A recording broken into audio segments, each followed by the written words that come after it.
એટલે આ પોષણ થાય જ નહીં હવે એને લીધે આ ઓચિંતા પર જ આ વ્હાઈટ ભાતરી સુકાવા માંડી છે ભાતની ઉપરથી. હવે એના માટે અમારે જ્યારે નિગલ ચાલુ થયો ત્યારે જ આ વસ્તુ બન્યું છે. કેટલા દિવસથી દેખાય છે?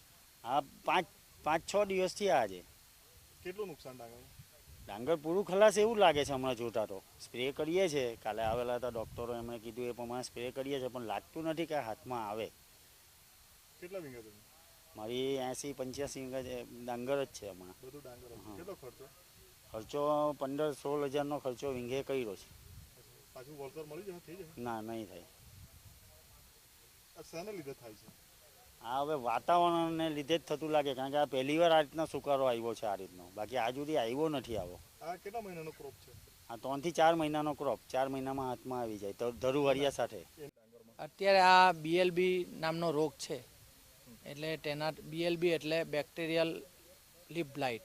ડાંગરને એ છે ને ઉપરથી આ વી ટાઈપમાં પાન સુકાઈ જાય છે અને એનાથી કંઠીને હો અસર થાય. હવે અત્યારે પછી કંઠી નીકળવાની, એટલે તેને પણ અસર થશે. હા, નવસારીના સાહેબો આવેલા અને વિયારા ફાર્મ પરથી સાહેબો આવેલા. તેમણે કહ્યું કે આ બેક્ટેરિયલ લીફ બ્લાઇટ જ છે, એટલે એના માટે આપણે જે દવા છે તે બ્લુ કોપર અને સ્ટ્રેપ્ટોસાયક્લિન.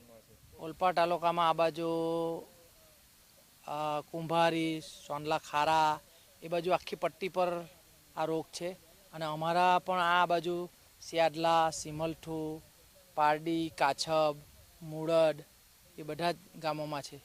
અને આજે તો આજુબાજુના બીજા અણીતા અને એ બાજુથી ફોન આવેલો કે અમારે આવું દેખાય છે. આ સમગ્ર જગ્યાએ આ રોગ છે. નુકસાન તો બહુ વધારે પ્રમાણમાં નુકસાન થશે બધાને, ખેડૂતોને. ખર્ચો નીકળી જાય તો સારું છે એમ. કેટલો